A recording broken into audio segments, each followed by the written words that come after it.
Être la parole. Souvenez-vous que demain après-midi, c'est exact. Mais vous connaissez l'endroit dont je parle. C'est à une distance d'environ 80 kilomètres. Ce soir, nous lisons dans le livre de l'Exode, dans Exode, chapitre 12, les versets 12 et 13. Je pense que ce serait bien que nous nous levions pour lire la parole, par respect pour Dieu. Exode 12, 12. Cette nuit-là, je passerai dans le pays d'Égypte, et je frapperai tous les premiers-nés du pays d'Égypte, depuis les hommes jusqu'aux animaux, et j'exercerai des jugements contre tous les dieux de l'Égypte. Je suis l'Éternel. Le sang vous servira de signe sur la maison où vous serez. Je verrai le sang et je passerai par-dessus vous, et il n'y aura point de plaie qui vous détruise, quand je frapperai le pays d'Égypte. Courbons la tête. Dieu notre Père, nous prions ce soir que nous nous examinions pour voir si le sang est suffisamment visible. Alors que nous parlerons de ta parole, puisse le Saint-Esprit nous guider. Au nom de Jésus, Amen. Vous pouvez vous asseoir. Le passage de l'Écriture que nous avons lu ce soir nous ramène dans l'Exode. Un exode est une sortie. Et ceci, nous en connaissons tous l'époque et le contexte. Je vais prendre comme sujet le signe. Un signe, qu'est-ce que c'est? Un signe, c'est quelque chose qui indique qu'un prix a été payé. Comme par exemple, le prix d'une place sur une ligne de chemin de fer ou d'autobus. Quand on met en service une ligne d'autobus, vous vous rendez là-bas. Il en existe encore dans de nombreuses villes. Vous avez cette possibilité. Et un billet, c'est un signe. Si vous vous rendez dans une compagnie de chemin de fer ou une compagnie aérienne et que vous y achetez un billet, ce n'est pas de l'argent que vous présenterez au moment de monter à bord. C'est plutôt le signe, votre billet ou votre petit ticket. Cela indique que vous avez payé le prix exigé. On vous exigeait un certain prix et vous avez payé ce prix. Quant au sujet que nous abordons ce soir, l'exigence de Dieu pour Israël, l'exigence de Jéhovah, c'était le sang d'un agneau. C'était là son exigence, ce qui devait servir de signe. Le signe prouvait que cette exigence avait été satisfaite, qu'on avait fait ce que Dieu avait exigé. Le signe prouve que l'exigence de la compagnie de chemin de fer a été satisfaite. Vous avez payé votre passage. Vous êtes prêt à monter à bord du train, de l'avion, de l'autobus ou quoi que ce soit. Mais vous devez avoir le signe. Vous ne pouvez pas monter à bord sans le signe. Bien des compagnies n'accepteront pas votre argent en espèces. Si vous vous présentez à l'entrée de l'avion, si vous y allez, dites « Je veux acheter mon billet ». Vous devez d'abord aller vous procurer un billet. Vous devez avoir votre billet. Tout ce que vous devez avoir en main, c'est le signe. L'argent en soi ne sera pas accepté. Vous devez avoir le signe. La vie s'était retirée du sacrifice. Et alors, le sang était le signe. Ses ordres avaient été exécutés. C'est ce qu'il en était en Égypte, cette affreuse nuit-là, juste avant que la mort frappe. La dernière plaie. Dieu avait manifesté ses grands signes et ses prodiges en Égypte, sa patience et sa bonté devant Pharaon et tout le peuple. Il avait envoyé de nombreux grands signes partout dans le pays. Il leur avait envoyé un prophète, leur avait fait voir des signes et des prodiges, la colonne de feu et toutes les choses qu'il avait faites. Et malgré tout ce qu'il avait fait, ils ont refusé de se repentir. Ils ont refusé de venir à Dieu. Ils n'ont prêté aucune attention à tous ces signes. Ils n'ont prêté aucune attention à son prophète. Ils n'ont prêté aucune attention au message. Ils voulaient suivre leur propre voie. Alors Dieu en a eu assez d'eux. Et il a dit, maintenant, je vais placer une séparation entre ceux qui croient et ceux qui ne croient pas. Je pense que nous vivons maintenant dans ce temps-là, un temps où Dieu fait un choix. Ou bien les hommes croiront, ou bien ils ne croiront pas. Et Dieu exigeait un signe. Et ce signe, c'était un agneau innocent qu'il avait pris comme substitut à la mort, dans le jardin d'Éden. Et là, quand l'agneau était immolé, il fallait mettre son sang sur le poteau de la porte et sur le linteau, afin de montrer que l'exigence avait été satisfaite. Oh, je pense que c'est pour nous une grande leçon. Regardons cela. Nous voyons que le croyant, dans son adoration, était identifié par le signe, le sang. Lui, le croyant, devait prendre l'agneau, immoler cet agneau, un agneau par maison, et prélever son sang avec de l'hysope, un arbrisseau qui pousse là-bas dans la région. Et pour nous, ce serait une herbe tout à fait ordinaire. Il devait s'en servir pour appliquer le sang. Le fait d'appliquer le sang avec de l'hysope nous montre quelque chose, car l'hysope représente la foi. Souvent, les gens pensent qu'il faut avoir une foi surnaturelle pour être un croyant. Ce n'est pas vrai. L'hysope est là pour le prouver. C'est une herbe tout à fait ordinaire, qu'on pouvait trouver partout. La ramasser, la tremper dans le sang et appliquer ce sang. Ce soir, le sang est appliqué par une foi toute simple. Il n'y a rien de surnaturel à ça. Ça se trouve là, autour de vous, partout, tout simplement, comme un enfant. Allez-y, prenez-la et appliquez le sang. Pour le croyant, l'hysope, c'est une simple foi d'enfant. Ce n'est pas une chose qui est hors de votre portée. Vous n'avez pas besoin de faire un effort particulier pour l'obtenir. L'hysope, cette herbe qui pousse dans cette région-là, pousse dans la fente des murs. C'est une petite feuille qui a la forme d'un losange. On peut la ramasser partout, tout comme le gazon ou la mauvaise herbe qui se trouve dans cette région-ci maintenant.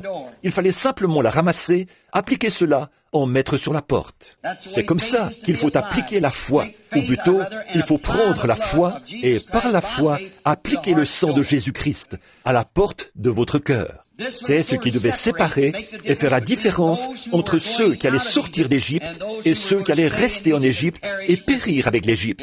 C'est ce qui a fait la différence. C'est étrange comme Dieu agit toujours par des prodiges, des signaux, des signes et tout. Il l'a toujours fait. C'est sa manière de faire. Il ne change jamais sa manière de faire. Dieu ne fait rien, à aucun moment, sans agir de cette manière-là. La manière d'agir de Dieu au commencement, c'est sa manière d'agir à la fin. Il est infini, omnipotent, omniprésent, omniscient. Il n'a besoin de l'aide de personne. Il n'a pas besoin de notre interprétation, comme je l'ai dit hier soir. Il n'a pas besoin que nous interprétions la parole et que nous en donnions le sens. Il exprime ce qu'elle déclare qu'elle fera. Et voilà l'interprétation. Personne n'a besoin d'interpréter cela. Quand Dieu dit qu'il en soit ainsi, et qu'il en est ainsi, voilà l'interprétation qu'ils ont fait. On pourrait dire, les jours des miracles sont passés.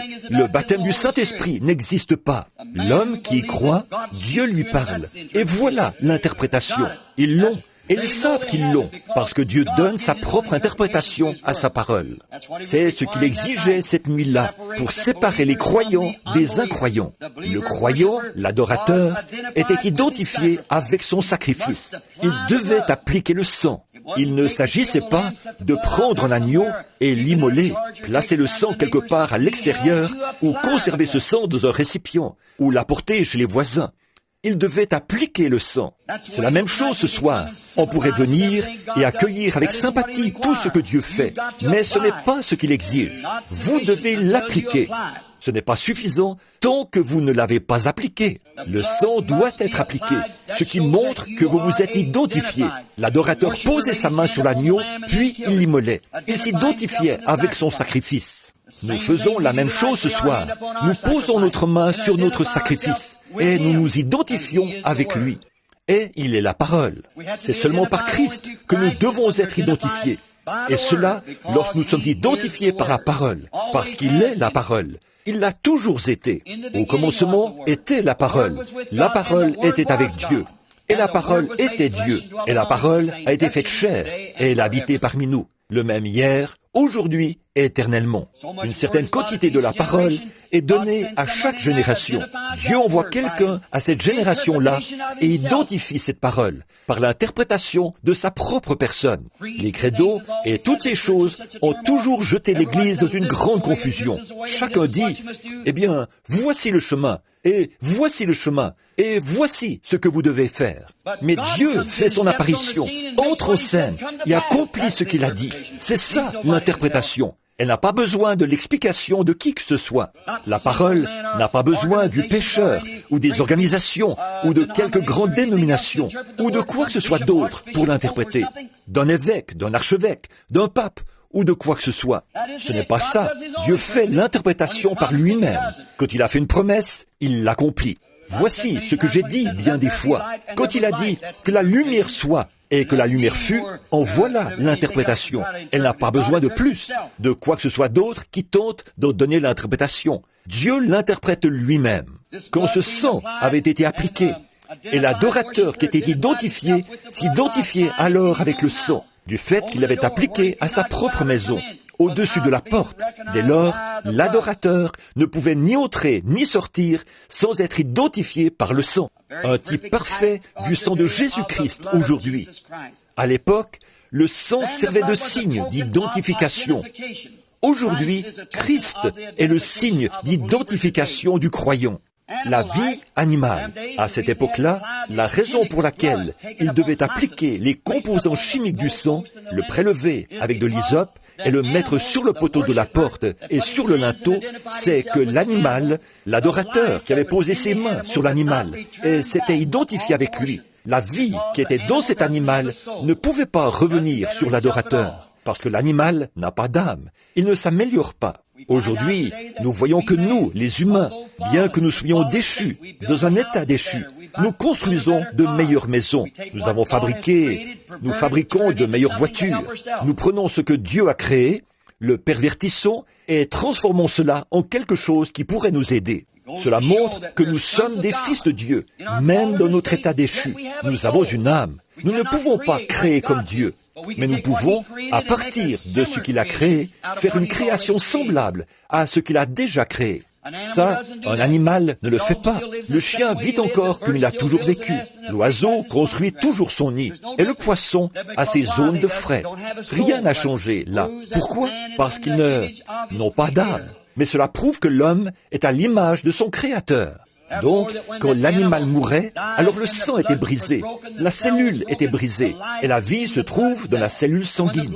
Et quand la cellule sanguine avait été brisée, le sang se brisait. L'adorateur devait alors prendre les composants chimiques du sang et les mettre sur la porte, pour qu'ils soient visibles à l'œil. En effet, la vie qui était dans l'animal ne pouvait pas revenir sur l'homme, puisque l'animal n'a pas d'âme. Alors, sa vie n'était pas compatible avec l'âme de l'homme. La vie d'un animal ne peut pas revenir sur l'être humain. Mais aujourd'hui, notre sacrifice, ce n'est pas un simple humain ordinaire, mais Dieu lui-même qui s'était identifié dans la chair, ici, sur la terre. Quand cette cellule sanguine a été brisée, ce n'était pas seulement l'âme d'un homme ou l'esprit d'un homme qui avait été brisé, mais Dieu lui-même qui s'était identifié dans cet homme, revient sur le croyant par le baptême du Saint-Esprit. C'est ça, le signe que Dieu exige aujourd'hui. Le signe que nous devons impérativement avoir aujourd'hui. C'est le Saint-Esprit. C'est ça le signe que Dieu exige. Nous allons vous le prouver par les Écritures. Sans le Saint-Esprit, vous ne présentez pas le signe. C'est ça le signe qui indique que vous vous êtes identifié avec le sacrifice. Dieu vous a alors envoyé le signe pour montrer que vous avez été accepté. Tant que cela n'a pas été fait, peu importe combien vous êtes bon, peu importe l'étendue de vos connaissances, que vous soyez un professeur d'université, une bonne personne, un prédicateur ou quoi que ce soit, vous ne serez pas du tout approuvé tant que vous n'aurez pas montré le signe. Israël, dans cet exode, au moment où ils sont sortis, là, ils devaient avoir le signe pour prouver qu'ils s'étaient identifiés avec leur sacrifice. Et ce soir, Dieu exige le baptême du Saint-Esprit comme preuve que nous nous sommes identifiés à la résurrection de Jésus-Christ. Rien de moins. La Bible l'enseigne clairement et nous devons le croire. C'est la parole de Dieu. Dieu exige cela. Nous sommes de nouveau en Exode. Nous le savons tous.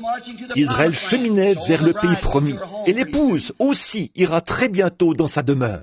Maintenant, nous voyons que le sang était un signe. Et il était identifié. Tout le monde s'identifiait par le sang. Le Saint-Esprit est notre signe aujourd'hui. par lequel nous identifier avec Jésus-Christ dans sa résurrection, le sang étant appliqué par la foi. Les composants chimiques du sang ne pouvaient pas asperger chaque heure, nous le savons, parce qu'il était versé au calvaire. Il a coulé sur le sol. Mais là, quand cette cellule sanguine a été brisée, Dieu en est sorti et a pu, grâce au pouvoir de sanctification qu'avait le sang, revenir dans les croyants. Dieu, au commencement, il était Dieu, le Père, qui vivait au-dessus de tout, tout comme la colonne de feu qui a conduit les enfants d'Israël dans le désert. Il est descendu sur la montagne. Si quelqu'un touchait la montagne, à cause de cela, il devait être mis à mort. Dieu est saint et ne peut en aucun cas fermer les yeux sur le péché. Celui qui touchait cette montagne-là devait mourir, même si c'était un animal. Il fallait le transpercer. Quand Dieu est descendu, il était saint. Ensuite, Dieu s'est abaissé. Il est descendu prendre la forme d'un homme pour que nous puissions le toucher, l'atteindre, dit la Bible, dans cette minuscule cellule sanguine. Beaucoup de Juifs aiment affirmer qu'il était juif. Beaucoup d'entre nous aiment affirmer qu'il était juif. Il n'était ni juif, ni des nations. Il était Dieu. Il était l'être créateur, par la main du Dieu Tout-Puissant. Il a créé le tabernacle dans lequel il a vécu, que nous connaissons comme étant le Fils de Dieu. C'est vrai, la divinité suprême de Jésus-Christ, parce que Dieu habitait en lui. Pierre a dit, homme israélite, Jésus de Nazareth, cet homme que Dieu a fait connaître par des signes et des prodiges, vous, par la main des impies, vous l'avez crucifié. Nous avons été témoins de sa résurrection, après que le Saint-Esprit avait été répandu sur eux. Nous voyons donc que dans cette chose glorieuse, Dieu s'identifiait avec Israël, là-bas, et qu'il exigeait cette identification. Bon, nous voyons que les Juifs, là, pouvaient dire, ils auraient pu dire, eh bien, maintenant, attendez un instant, je suis un Juif, je suis dans l'alliance d'Abraham, je suis circoncis. L'alliance avait été annulée si le signe n'était pas bien en vue.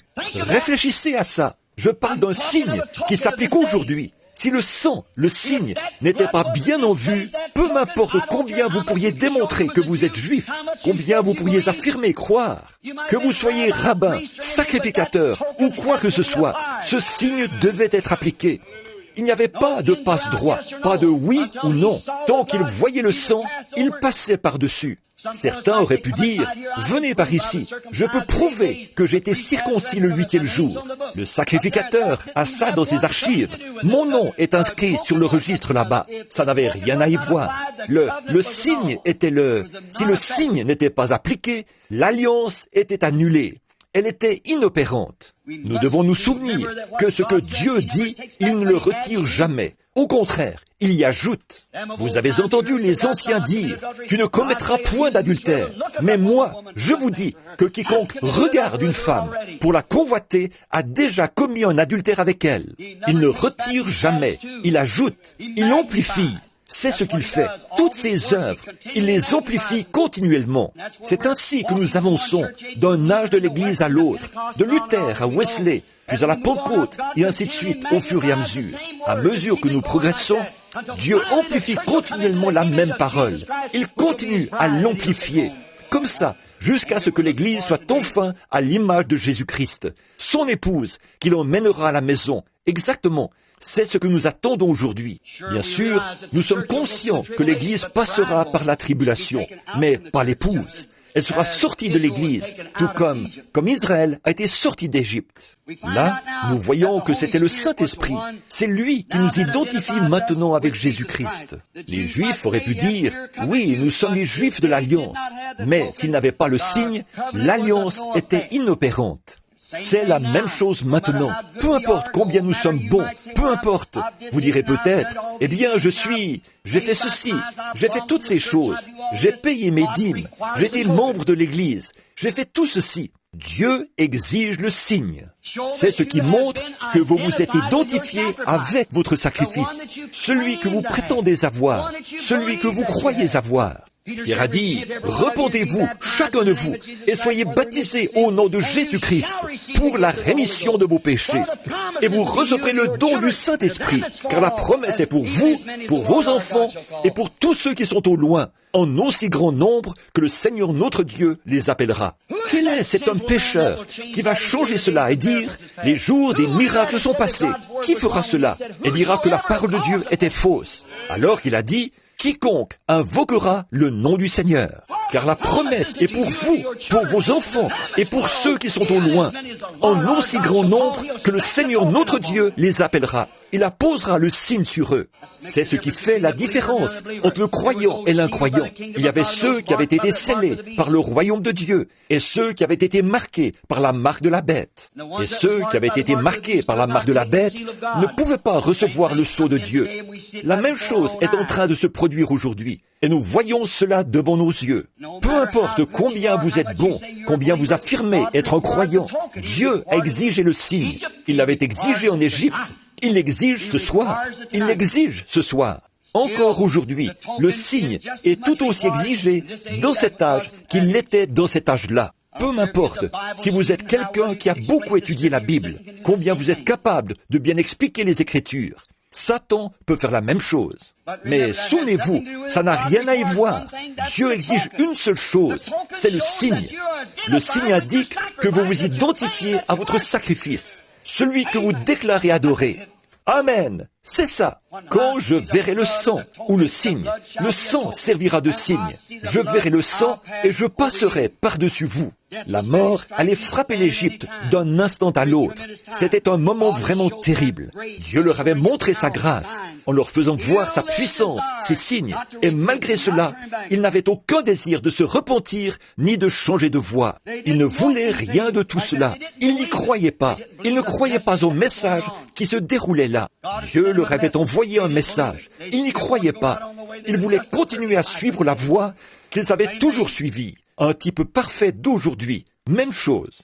Chaque événement spirituel et chaque signe spirituel est un avertissement de la part de Dieu, indiquant que quelque chose est sur le point de se produire. Si ce signe vient de Dieu, si c'est fait de main d'homme, ça ne vaut rien.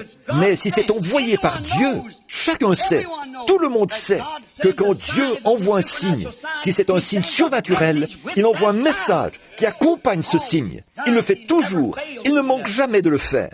Nous voyons des choses qui ne sont pas des signes de Dieu. Eh bien, elles ne valent rien du tout, parce que Dieu ne s'y trouve pas.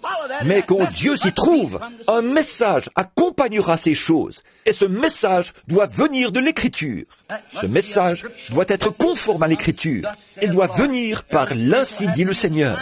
Chaque événement spirituel est un signe venant de Dieu, comme le message et les signes qui l'accompagnent aujourd'hui, comme ce qui était arrivé dans les époques passées au temps de la Bible.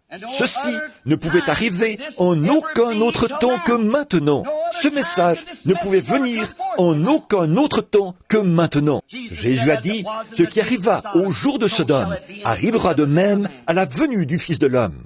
Le message ne pouvait pas être là avant maintenant. Le monde n'était pas dans l'état où il se trouve maintenant. C'est maintenant l'heure où Jésus peut apparaître à tout moment. La Vierge endormie est venue pour essayer d'acheter de l'huile. C'est à ce moment-là que l'épouse est entrée et que les autres ont été laissés là.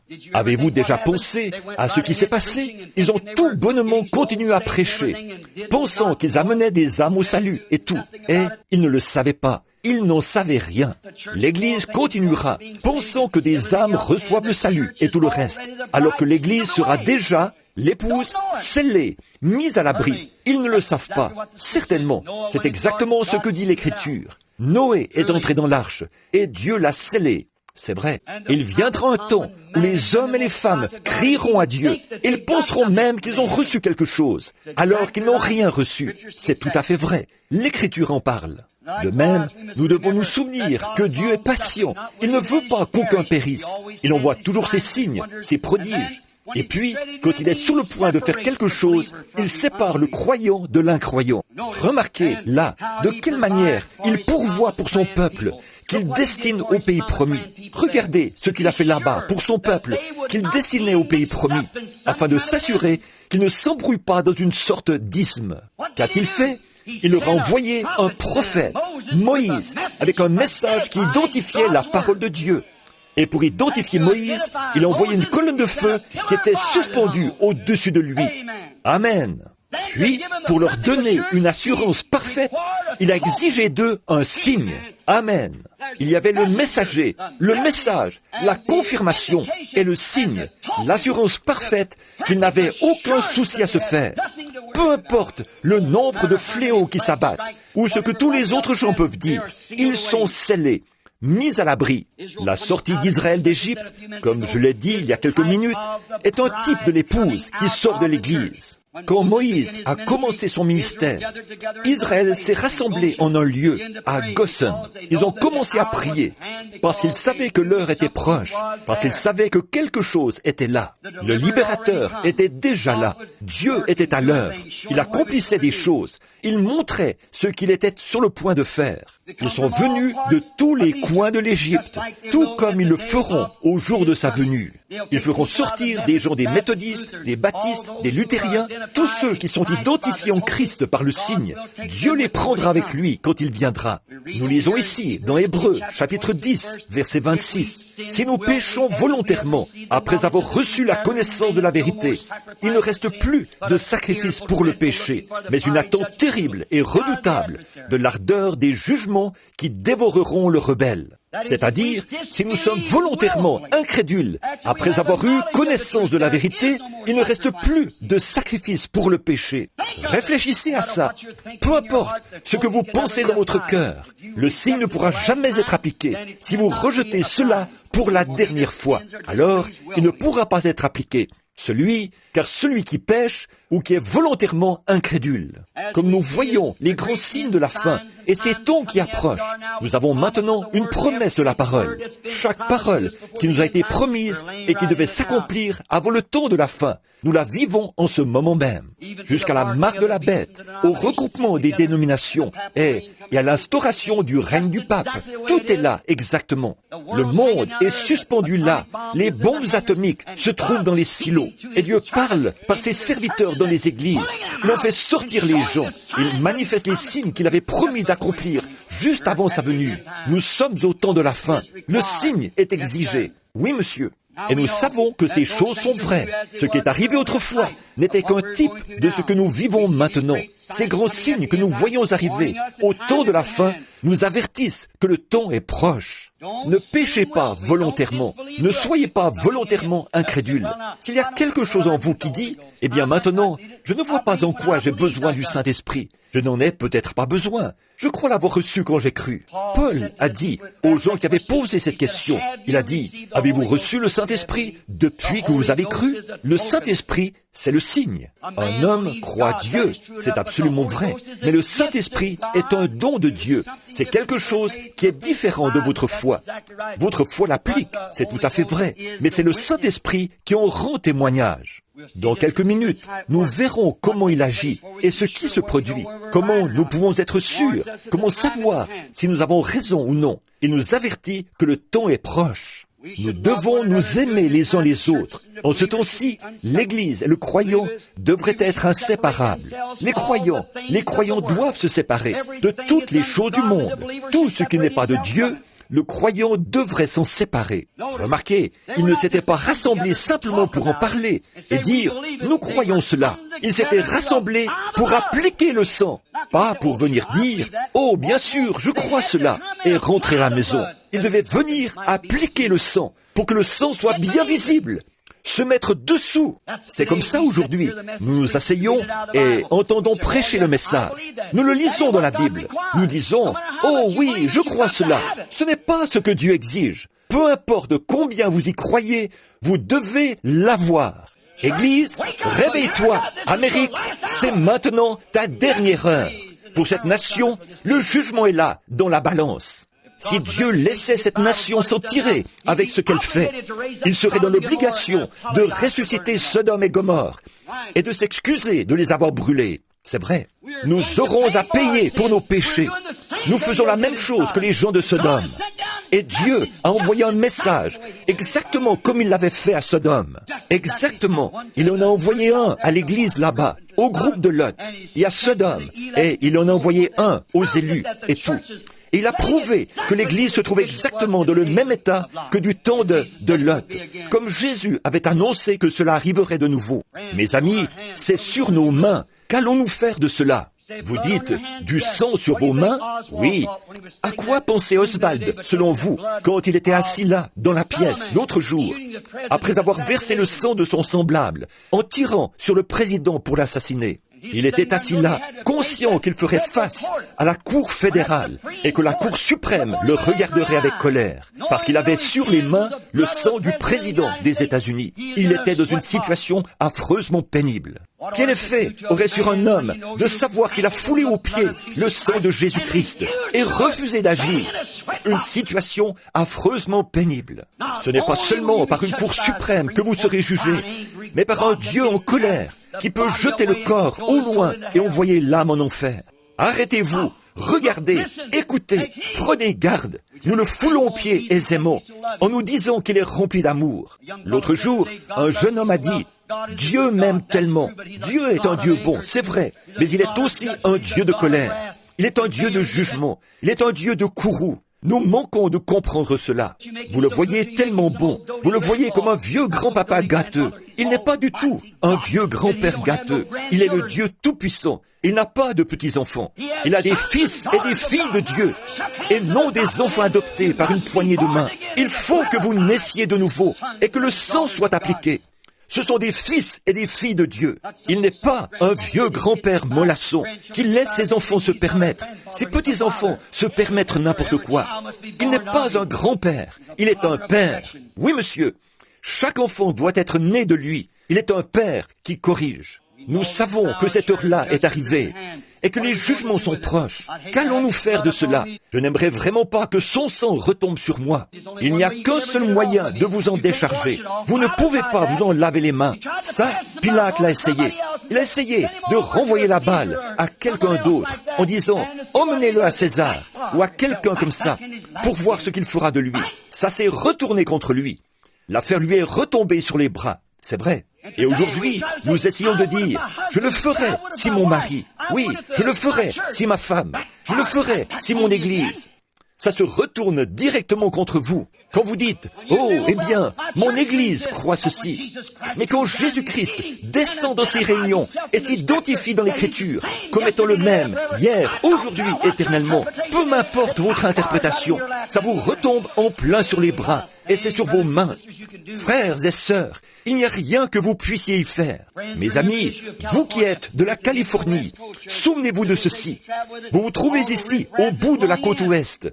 La civilisation a parcouru le même trajet et toute la racaille y accourt. La prochaine étape, c'est qu'elle retournera en Israël, quand l'Église aura été enlevée. Considérez cet avertissement. Il n'y a qu'un seul moyen d'ôter le sang de Jésus-Christ de vos mains. C'est en le mettant dans votre cœur. Un seul moyen. Aucun autre moyen ne fonctionnera. Il a dit, quand je verrai le sang, quand il sera appliqué au bon endroit. Eh bien, dites-vous, je crois au sang, mais si on l'avait versé dans la cour arrière, si on l'avait appliqué sur le poulailler, si on l'avait versé sur le garage, non, il fallait l'appliquer à un endroit bien précis, sur le linteau, dans le cœur. C'est là que Dieu veut voir le sang aujourd'hui. Pas sur vos mains, mais sur votre cœur. C'est là que Dieu veut qu'il soit. Et le sang est sur vos mains aujourd'hui. Si vous ne l'avez pas accepté, lui, et que vous n'avez pas son sceau dans votre cœur, le sang est sur vos mains. Du fait qu'il s'est identifié à son Écriture en ces derniers jours, c'est retombé en plein sur nos mains. Que pouvons-nous faire de ce Jésus qu'on appelle Christ? Qu'allons-nous faire de cela? La seule chose à faire, c'est de montrer son sang en l'appliquant sur notre cœur par le Saint-Esprit. Nous sommes responsables. Dieu n'est responsable d'aucun de nous qui n'est pas sous le sang, pas même un seul. La famille tout entière devait s'y rassembler, pas juste un membre. Vous dites, eh bien, papa est un brave homme, il est prédicateur, alors je serai sauvé. Non, monsieur, votre père et votre mère, si saints soient-ils, n'ont rien à voir avec vous. Vous êtes un individu. Je suis membre de la Sainte Église, de telle Église. L'Église n'a rien à voir avec vous. Une Église sainte, ça n'existe pas. Une personne sainte, ça n'existe pas. Ce qui existe, c'est le Saint-Esprit avec les gens. Le Saint-Esprit dans l'Église. Pas de montagne sainte, pas de lieu saint, mais un Dieu saint. Ce n'est pas vous qui êtes saint, ni moi qui suis saint. Celui qui est saint, c'est lui. Nous sommes responsables envers lui, pas envers une église. Nous sommes responsables envers Dieu et sa parole. Et Dieu est la parole. La Bible dit qu'il l'est. Nous sommes responsables envers cela, c'est-à-dire envers Jésus-Christ. Remarquez ce qu'il a fait cette fois-là. Nous voyons que la famille tout entière n'était en sûreté que quand le signe était bien en vue. Quand le signe était bien en vue, ils étaient en sûreté. Regardez dans Josué chapitre 2. Vous verrez là une prostituée croyante du nom de Rahab, une prostituée non juive, de l'autre côté du fleuve. Quand ils sont arrivés dans le pays promis, que les espions sont allés explorer le pays, toute la famille de cette femme a été sauvée en étant sous le signe. Rien d'autre. Souvenez-vous-en, l'ange destructeur de Dieu a honoré ce signe. Là, les églises ont été détruites, le maire est tombé, la ville a été détruite, le roi a été détruit, le gouverneur, les personnes instruites, les jolies femmes, les beaux hommes, les importants, les suffisants, tout ce qui n'était pas sous ce signe a été détruit. Amen. Il en sera de même à la venue du Fils de Dieu. Son ange destructeur détruira tous ceux qui n'ont pas sur le signe, le baptême du Saint-Esprit, qui indique que vous vous êtes identifié à votre sacrifice, que vous êtes mort à vous-même et que vous êtes né de l'Esprit de Dieu et avez été scellé par le Saint-Esprit. Il n'y a qu'un seul Dieu. Il est le seul qui prononce la véritable parole. Et la voici. Personne ne peut en retrancher quoi que ce soit. Remarquez, Jéricho avait appris ce que Dieu était en train de faire. Jéricho avait appris cela. Vous vous rappelez ce qu'a dit la prostituée ? Nous avons appris toutes les grandes choses que Dieu a faites. Je suis dans la crainte. M'épargnerez-vous si j'use de bonté envers vous ? Caleb et Josué leur avaient dit quoi faire. Comment appliquer ce fil cramoisi et rester en dessous. Nous ne sommes responsables de personne. Elle a dit, puis-je faire rentrer mon père ? Puis-je faire rentrer ma mère ? Puis-je faire rentrer mes frères, mes sœurs, mes voisins ? Fais entrer tous ceux que tu pourras amener à s'y réfugier. C'est la même chose aujourd'hui, mon frère. Il ne s'agit pas de dire, pouvons-nous faire entrer les méthodistes ? Pouvons-nous faire entrer les baptistes ? Pouvons-nous faire entrer les pentecôtistes ? Tous ceux d'entre vous qui sont prêts à se placer sous cela, Dieu vous acceptera. Mais c'est cela, et uniquement cela, qui vous identifiera avec lui. Remarquez, oui, ces grandes puissances et les signes qu'il avait opérés là-bas, ces gens avaient constaté cela et l'avaient reconnu. Pourquoi ne pouvons-nous pas avoir aujourd'hui des femmes et des hommes aussi honnêtes que cette femme-là, quand nous voyons ce que Dieu a promis de faire et que nous le voyons le faire? Ensuite est venu le jugement. Ils croyaient sûrement ils croyaient sûrement qu'ils étaient en sécurité derrière cette grande muraille où ils étaient, leur grande famille, leur grande ville. Aujourd'hui, bon nombre de gens, je dis ceci avec révérence et respect, aujourd'hui, bon nombre de gens disent, je suis membre de la plus grande église de la ville. Ma mère était membre de cette église-là. C'est l'une des églises les plus anciennes. Ça n'a absolument rien à y voir. Le signe doit être appliqué. Peut-être pensait-il que cette grande chose dans laquelle il vivait, que ce grand système les sauverait. Mais nous voyons que tout ce qui n'avait pas le signe a péri. Dans cette ville, il en sera de même à la venue du Fils de l'homme. Il l'a dit. Sans doute que quelques passeurs de bondes, que quelqu'un comme ça s'est faufilé là, dans ce lieu, et leur a fait écouter quelques bondes, ou quelque chose de ce genre, et a trouvé les prédestinés. Elle a pris toute sa maison pour en faire une église et y a accueilli les messagers. Puis, quand ils ont rassemblé tous ceux de la ville qui voulaient s'y réfugier et croire aux signes, quand elle les a tous amenés là, à l'intérieur, alors la destruction est survenue. Pendant que la colère de Dieu détruisait tout le grand système qu'ils avaient là-bas, le signe gardait sa maison en sûreté. Ce signe et rien d'autre, peu importe combien d'associations et combien de bons organismes de Croix-Rouge ils avaient, ce qui est très bien, combien de tout cela et combien d'organismes de bienfaisance, tout ce qui ne se trouvait pas sous ce signe a péri. Réfléchissez à cela, tout a péri. Peu importe combien grande était leur église, combien grande était la dénomination dont ils étaient membres, même le palais du roi, tout a péri. De même, avait péri en Égypte tout ce qui n'était pas sous le signe. Or Dieu ne change pas ses voies. Il a un signe aujourd'hui. Mon frère, ma sœur, vous feriez mieux de le recevoir. Vous feriez mieux de l'avoir. Souvenez-vous, c'est un avertissement. Regardez, la même vie que ce que le signe avait fait est la même chose que ce que le signe avait fait en Égypte. Il a épargné tout ce qui se trouvait en dessous. Tout ce qui était en dehors a péri. Josué est un type de Jésus. En fait, Josué signifie Jéhovah Sauveur, tout comme Jésus signifie Jéhovah Sauveur.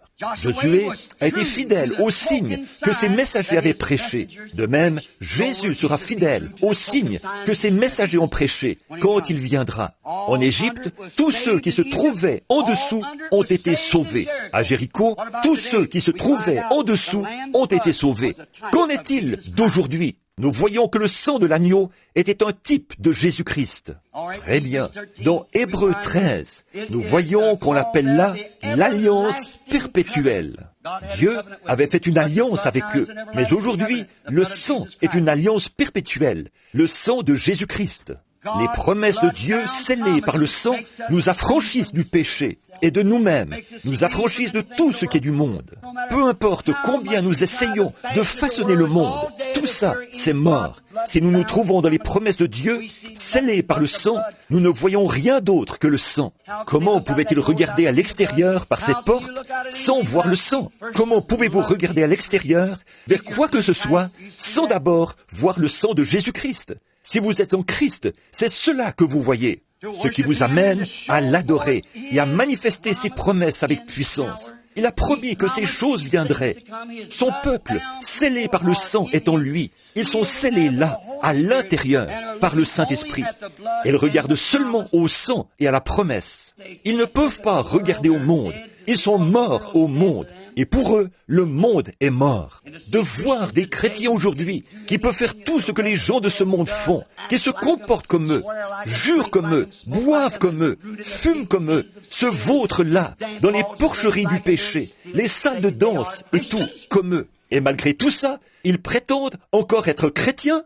Vous ne pouvez pas agir de la sorte, mon ami. C'est pour ça que les gens ne peuvent pas croire à la puissance de Dieu, ne peuvent pas croire aux signes et aux prodiges. C'est qu'ils sont morts à ces choses et sont ressuscités là-bas dans le monde. Mais ceux qui sont morts au monde sont ressuscités en Christ et ils s'attendent à sa promesse. Le Nouveau Testament signifie la nouvelle alliance, la vie du sang, la vie même du sang est le signe. La vie qui était dans le sang est le signe.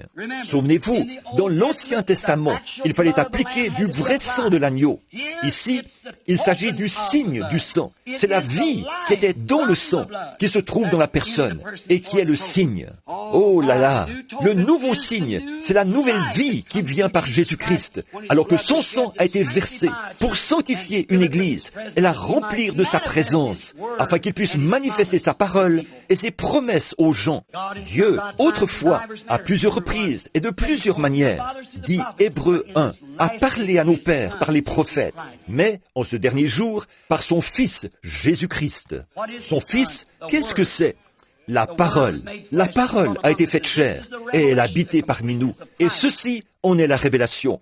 Christ dans sa totalité. Quiconque y ajoutera une seule parole, ou en retranchera une seule parole, à celui-là sera retranchée sa part du livre de vie. Voilà la révélation. Tout ce qu'il nous faut, c'est avoir le signe, pour que cette parole vive de nouveau. C'est pour cela qu'il a envoyé le signe. C'est ce qui nous a été déclaré. C'est bien ce qui nous a été déclaré. Et nous savons que c'est la vérité. Le nouveau signe indique que Jésus a satisfait à toutes les exigences pour nous. Il est ici, le nouveau signe.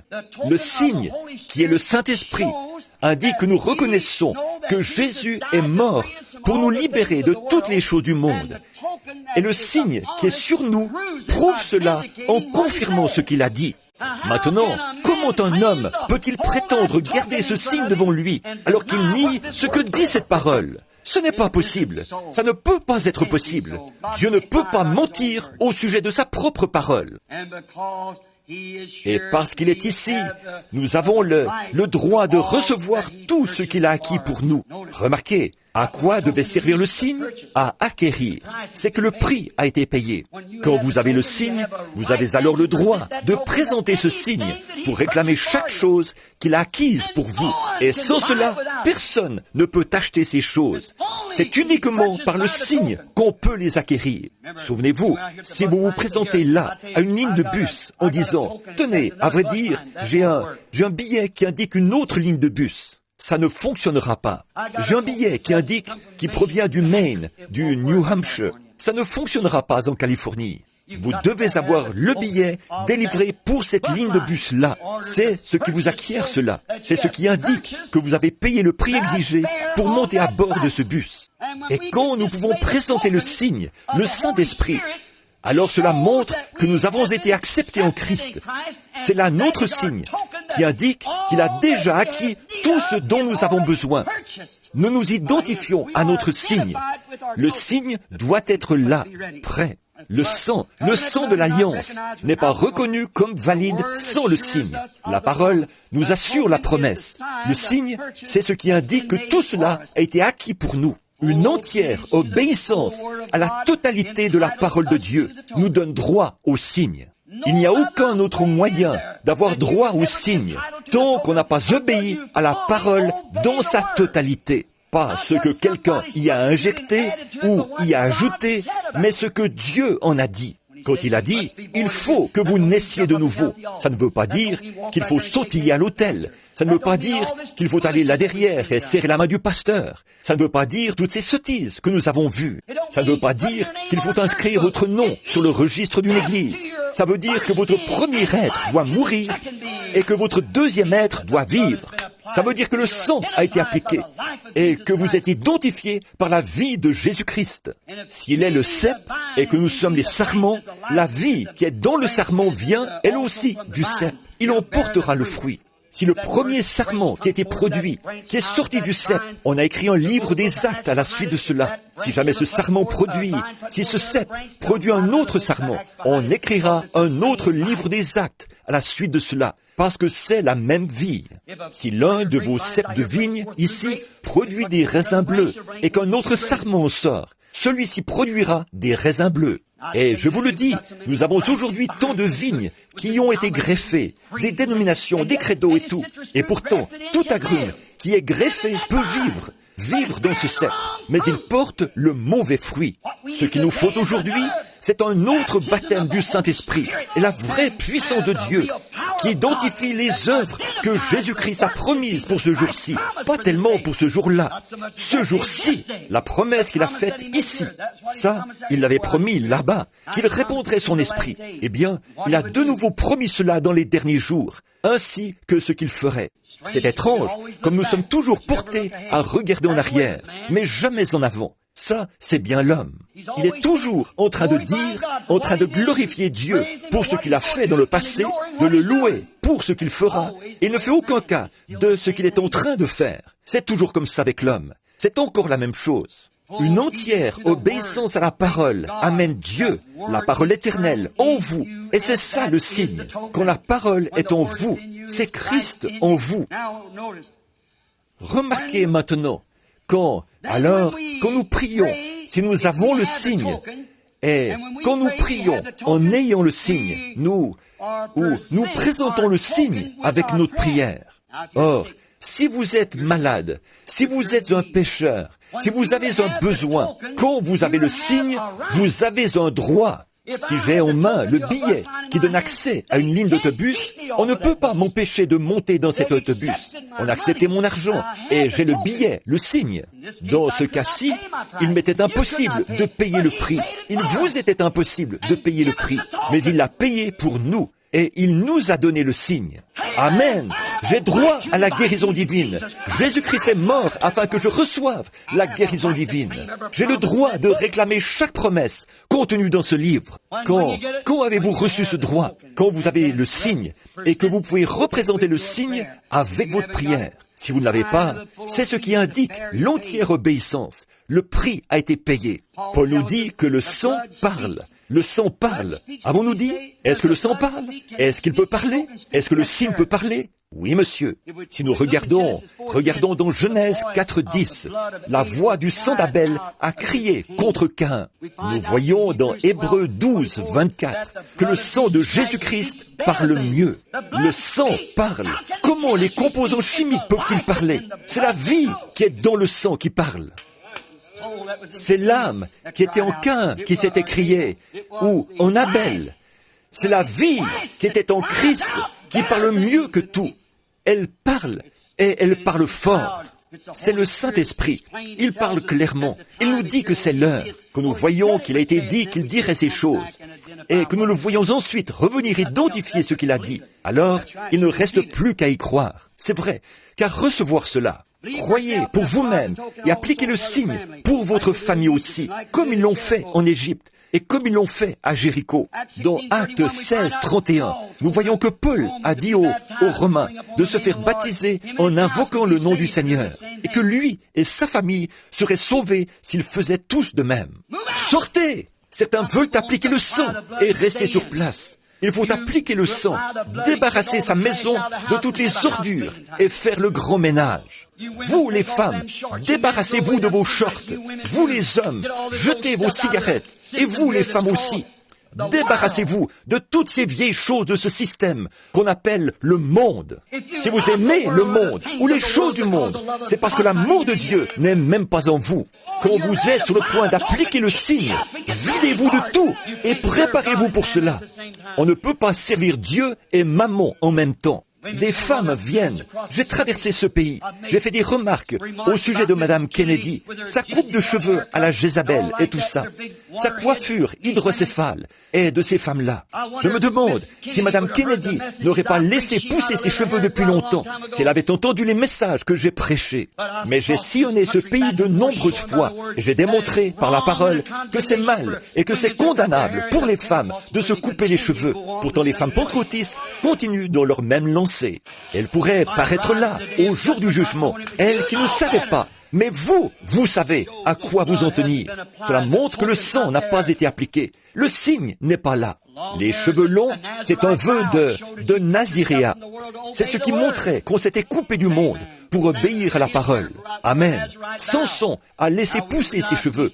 C'était un vœu de naziréat. Maintenant, nous sommes conscients de ces choses. Les femmes s'habillent, agissent et font toutes ces choses. Et les hommes les laissent faire. Une grande bande d'efféminés. C'est comme s'il n'y avait plus d'hommes. On voit des hommes qui portent des chaussures roses, des prédicateurs derrière la chair, et ce genre de choses. C'est une honte. J'aimerais de nouveau voir des hommes qui sont de vrais hommes. On dirait qu'il y a une puissance qui les pousse à faire cela. C'est le diable et la pression de ce jour. C'est vrai. Parfois, on voit un homme qui pèse 90 kilos et qui a des muscles gros comme ça, mais qui n'a même pas un tant soit peu de masculinité en lui. Il s'agit là d'un grand efféminé. J'aime que les hommes soient des hommes, que les femmes soient féminines, qu'elles soient des dames. Quand le signe a été appliqué, c'est ce qu'ils redeviennent.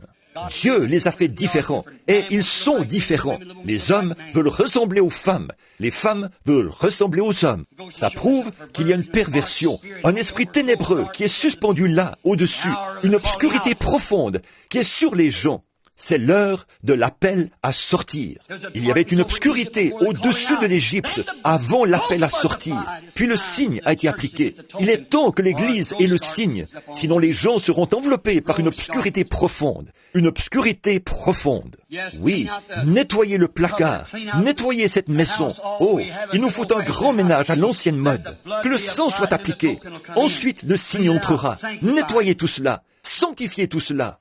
Puis, appliquez le signe dans la prière, avec confiance. Après que vous vous êtes nettoyé, vous vous êtes éloigné de ce qui est du monde, vous vous êtes débarrassé de toute incrédulité. Peu m'importe ce que disent les gens, si la parole de Dieu le dit et qu'elle l'a promis, je le crois. Si la parole le dit, ça règle la question. Peu m'importe ce que qui que ce soit d'autre dit. Voyez? Alors, une fois que vous avez fait tout ça, que vous avez appliqué le sang et que vous croyez chaque parole, alors, avec votre signe, allez en prière, soyez pleinement convaincus. Dans Éphésiens chapitre 2, verset 12, nous lisons ce que Dieu en dit après que nous avons appliqué le signe. Remarquez, pour servir le Dieu vivant, avec des œuvres vivantes et avec des signes vivants, avec un signe vivant, pas avec des œuvres mortes et charnelles, pas avec des œuvres mortes. Hébreux 9, 11 à 14 nous dit encore la même chose, non pas des credos morts, mais un signe vivant. Ces credos nient l'existence du signe. Ils ne croient même pas à l'existence du signe, le baptême du Saint-Esprit. Mais nous qui croyons la parole, nous savons à quoi nous en tenir. Nous le savons. Et c'est sa présence vivante pour nous en ce jour. Nous nous sommes séparés des œuvres mortes. Et le Saint-Esprit vient pour confirmer la parole et l'accomplir. Hébreux 13, 8 nous le prouve. Nous prouve que Dieu l'a ressuscité pour nous, selon sa parole promise. Des milliers d'années se sont écoulées. Presque 2000 ans se sont écoulés. Mais qu'en est-il? Le signe reste toujours la preuve que Dieu l'a ressuscité le 3e jour. Si vous n'avez que la parole, c'est tout ce que vous avez. Mais une fois que le signe a été appliqué, alors Christ devient une réalité pour vous. Il fait aujourd'hui ce qu'il avait fait en ce temps-là. Alors, voilà, ça leur retombe de nouveau sur les bras. Ils ne peuvent pas l'éviter. C'est ce que Dieu a promis, et le voici. Mais le signe doit être appliqué. Vous devez recevoir le signe. Et quand on accepte le sang de son sacrifice, alors il nous donne la vie du signe. Et c'est un sceau qui avait été promis. Éphésiens 4:30. N'attristez pas le Saint-Esprit de Dieu par lequel vous avez été scellés jusqu'au jour de votre rédemption. Alors, étant baptisés en lui, 1 Corinthiens 12, nous sommes devenus une partie de son corps. Et en lui se trouve la plénitude. En lui se trouve tout ce qui suffit à nos besoins. Il est mon plaisir. Il est ma vie. Il est ma joie. Il est plus. Non, je n'ai pas besoin de tirer une bouffée de cigarette pour avoir un soulagement quelconque. Je prends le lys de la vallée. Il est l'opium. Il est ce qui me fait voguer sur les nuées. Il est ce qui me suffit entièrement. Il est mon espérance. Il est mon repos. Il est mon Dieu. Il est mon sauveur. Il est mon guérisseur. Il est tout ce dont j'ai besoin. En effet, je meurs. Nous mourons en lui. Et nous sommes baptisés en lui. Et en lui se trouve ce qui suffit entièrement. Écoutez attentivement pendant que je fais ces dernières remarques. Si Satan essaie de jeter sur vous certaines choses, comme la maladie, savez-vous ce que vous devez faire? Montrez-lui le signe, c'est tout. Je suis un produit acquis. Ma guérison a été payée. Je suis un produit de Dieu parce que j'ai le signe, le Saint-Esprit. Tu ne peux pas me tenir éloigné de ce chemin. Tu ne peux pas me priver de ma santé. Je présente le signe et je te montre comment, par ces meurtrissures, j'ai été guéri. Voici la résurrection de Jésus-Christ est en moi maintenant même, pour te le prouver. Oh, voilà la chose véritable. Voilà le signe. C'est pour ça que les gens n'y croient pas. C'est pour ça qu'il leur est difficile de voir. C'est que le signe n'a jamais été appliqué. Voyez, c'est pour ça qu'ils disent « Oh, les jours des miracles sont passés !» Vous faites ça pour aveugler les gens. Jésus a dit « Allez par tout le monde et prêchez la bonne nouvelle à toute la création. Celui qui croira et qui sera baptisé sera sauvé. Celui qui ne croira pas sera condamné. Voici les signes qui accompagneront ceux qui auront cru. Jusqu'où? Par tout le monde, à toute la création. En mon nom, ils chasseront les démons. Ils parleront de nouvelles langues. S'ils saisissent des serpents ou boivent quelques breuvages mortels, cela ne leur fera pas de mal. S'ils imposent les mains aux malades, les malades seront guéris. Appliquez le signe, puis réclamez vos droits. Agitez-le devant Satan. Le conducteur de l'autobus dit « Hé !» L'agent de bord dit « Hé ! Vous ne pouvez pas monter à bord de cet avion. Voilà le signe. » Amen. Vous êtes trop déguenillés. Vous n'êtes pas. Vous êtes en guenilles. Vous êtes trop pauvres. Nous n'acceptons pas les gens de petite taille, de grande taille. Mais je possède le signe. Amen. Vous ne pouvez pas m'empêcher de monter à bord.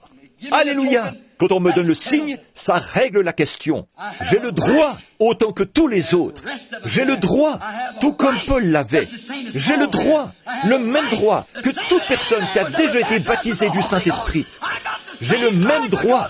parce que j'ai le même signe qui indique que le même Dieu a acquis la même chose pour moi, ce même jour-là, par la même chose. Voilà, c'est ça, le sang, le signe, non pas les composants chimiques du sang, mais le signe, le Saint-Esprit, la vie qui était dans le sang. Elle revient. Que fait cette vie? Elle revient confirmer ce pourquoi le signe a été acquis. Le signe confirme ce que le sang a acheté pour vous.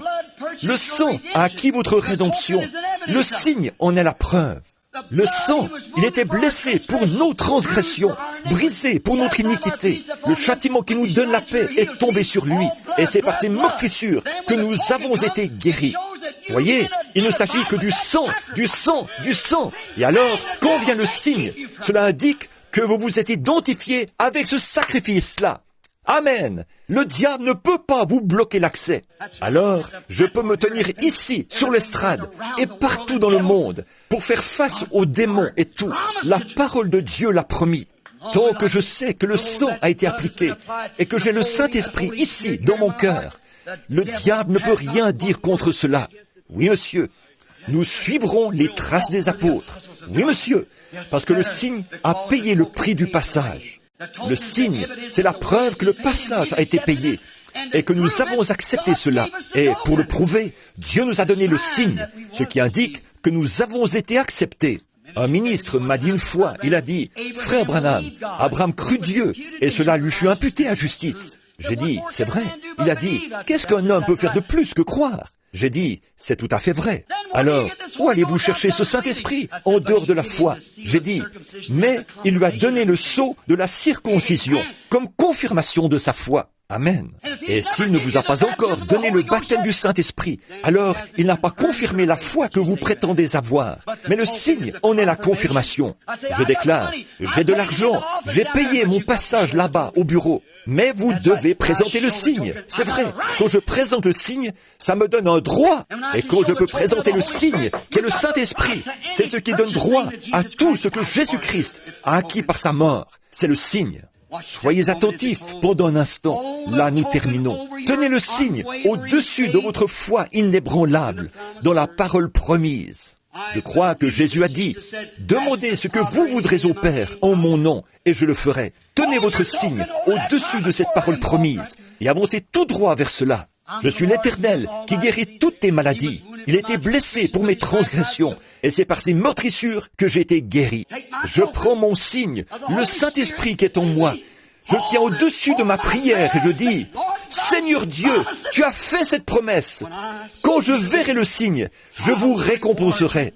J'ai promis de le faire. » Il ne peut rien faire d'autre. Il regarde à travers le sang de son propre Fils. Le signe est là, appliqué. Il doit agir parce qu'il l'a promis. L'ange de la mort, le destructeur, ne pouvait pas entrer dans une maison et en retirer une seule personne.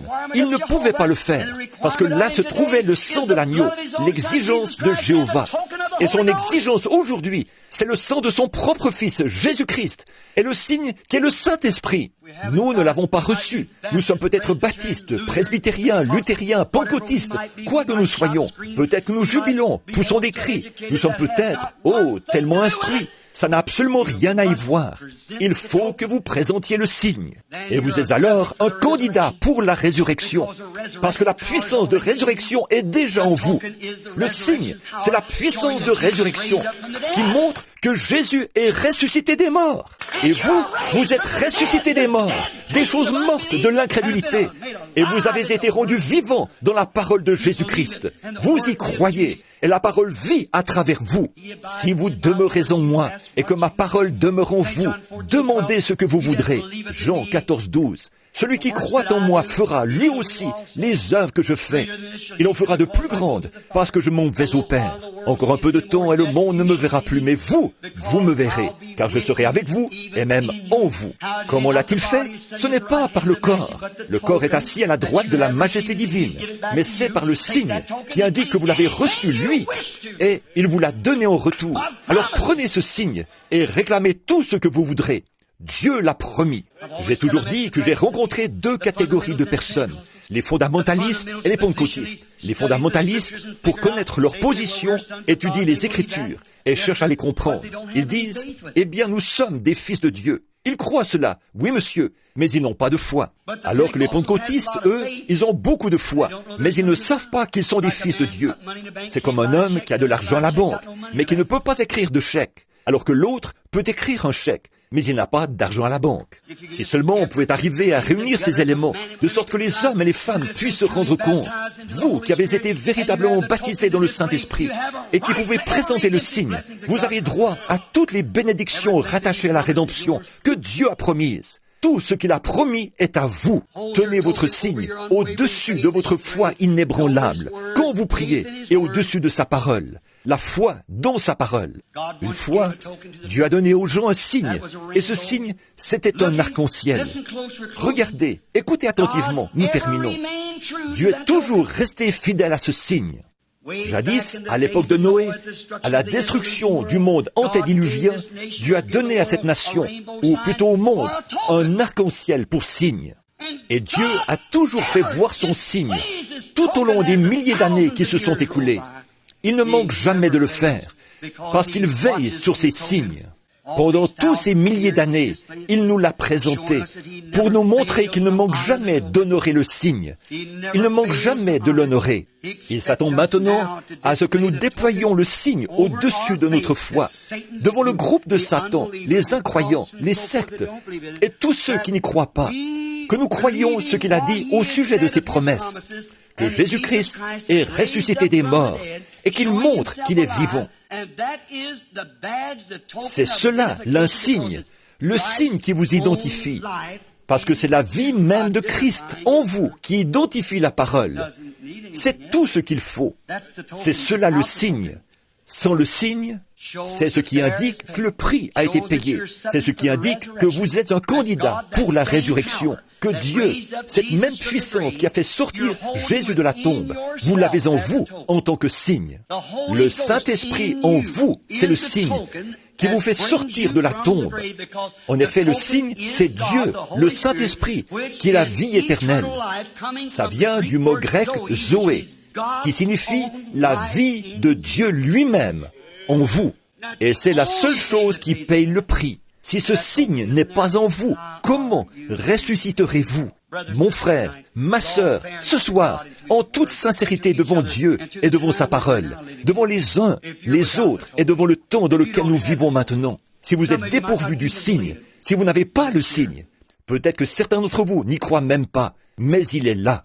Le signe est là, depuis la mort de Christ. Pourquoi ne pas vous identifier ce soir, mourir à votre propre pensée, et laisser les pensées qui sont en lui être en vous? Que la méditation de mon cœur te soit agréable, ô Éternel. Que ta parole, si vous demeurez en moi, et que ma parole demeure en vous, c'est lui. Alors demandez ce que vous voudrez, et cela vous sera accordé. Ne croyez-vous pas cela? Courbons la tête un instant. Combien parmi vous reconnaissent par la manière dont vous vivez qu'en réalité, ce signe n'a pas été appliqué en vous? Vous savez qu'il n'est pas là. Vous y croyez absolument, mais vous ne l'avez pas. Vous savez que vous ne l'avez pas. Voulez-vous simplement lever la main comme pour dire « Priez pour moi, frère Branham, que toutes les têtes soient inclinées. Que Dieu vous bénisse. » Je ne l'ai pas. Je ne l'ai pas, frère Branham. J'ai essayé de l'accepter. J'y crois. Mais en réalité, il n'a pas encore été appliqué en moi. Je regarde dans le miroir, je vois bien que je n'y suis pas encore. Je considère la manière dont je me sens, ce qui est dans mon âme. Je suis rempli d'agressivité, de colère, je suis jaloux, j'ai tout ça. Oh là là, de quoi attrister le Saint-Esprit et l'éloigner de vous sur le champ. Voyez. Et je vous assure que oui, je vois la parole et je vois qu'elle est confirmée. Mais j'ai un groupe de gens que je fréquente dans mon église ou mon association, mes parties de cartes ou quelque chose. Je n'arrive pas à les quitter. Ça montre que vous n'avez pas le signe. Si vous aimez le monde ou les choses du monde, l'amour de Dieu n'est pas « sortez du milieu d'eux », dit la Bible. Ne touchez pas à leurs choses impures.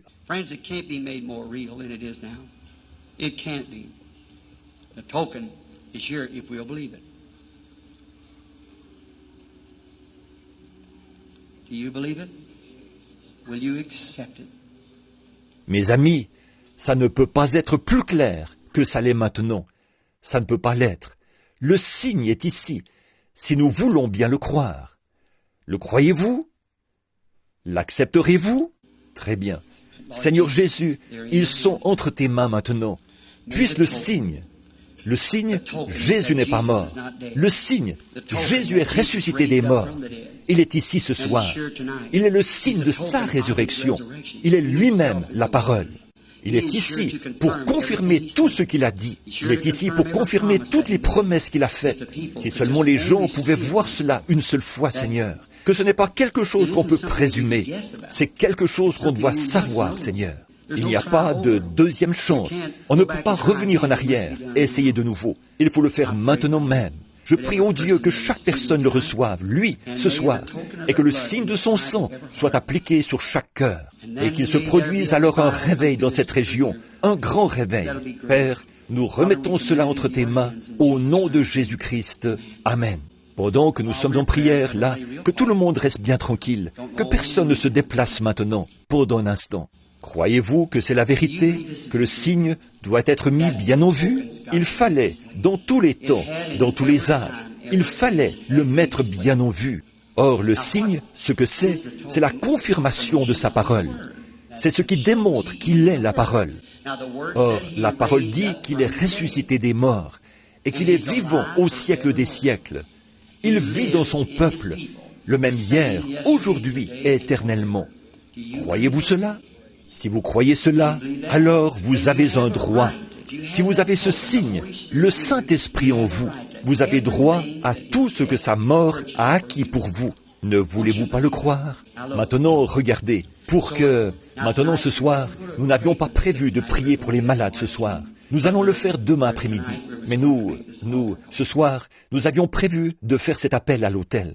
Écoutez, mes amis, si jamais vous avez été guéris et que vous vivez assez longtemps, vous retomberez malade. Mais une fois que vous avez reçu ce signe, vous l'avez pour toujours. N'attristez pas le Saint-Esprit de Dieu, par lequel vous avez été scellés jusqu'au jour de votre rédemption, pas jusqu'au prochain réveil.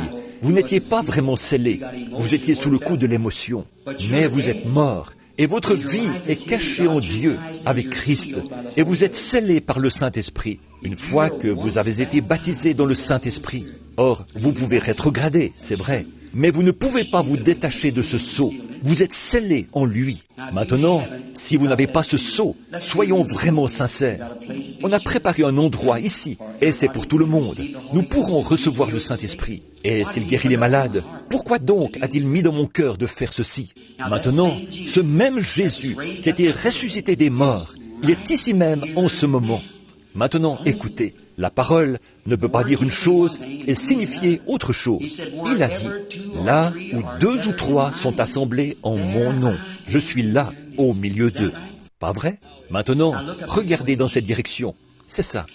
Combien sont malades ici? Levez la main. Dites simplement, je suis malade, j'ai un besoin, ou ce n'est pas forcément la maladie.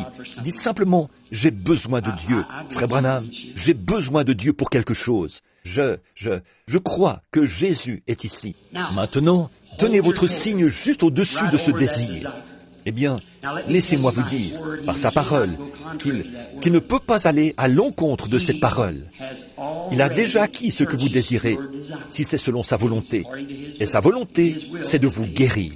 Sa volonté, c'est de vous donner ce que vous désirez. Il ne refuse aucun bien à ceux qui marchent dans l'intégrité devant lui, en présentant ce signe.